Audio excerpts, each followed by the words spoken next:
কোনোদিন একটা মানুষকে আমি সরি ছাড়া তর্ক করি নাই ভাইজান। তা আমার এই 8 বছরের মাসুম একটা বাচ্চা কি অপরাধ? আমি এই কলজাটা ছাড়া আমি থাকবো কেমনি?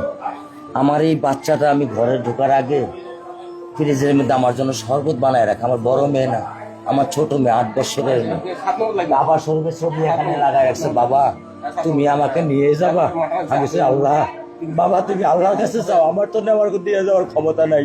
আমার মেয়ে আল্লাহর কাছে চলে গেছে, আমার মেয়ে আল্লাহর কাছে চলে গেছে। আমার মাসুম এই বাচ্চাটা কি অপরাধ করছে নির্মম ভাবে আমার বাচ্চাটা হত্যা করলো? কি আমার ক্ষতি, কি আমার অন্যায়, কি আমার দোষ? আমি একটু জানতে চাই আপনাদের কাছে। আমার যদি কোনো দোষ থাকে, আমার কোনো যদি অন্যায় থাকে, প্রকাশ্যে আপনারা আমার ফাঁসি দিয়ে দেন। আমি এই বাচ্চাটা যারা আমি থাকবো কেমনি? আমি কেমনি আমার এই কলজা টুকরা ছাড়া আমি থাকবো? আমার পক্ষে সম্ভব না। দিনে ও 50 থেকে 100টা কল দেয় আমারে,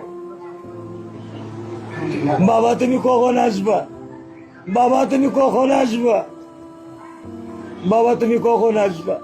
8টা বছর আমি আমার বুকের এই ঘরে ঘুম পাড়াইছি। আমি আজকে আমি কার সাথে ঘুম আসবো? আমি কি দিয়ে মনে সান্ত্বনা দিব? আমার অপরাধ কি?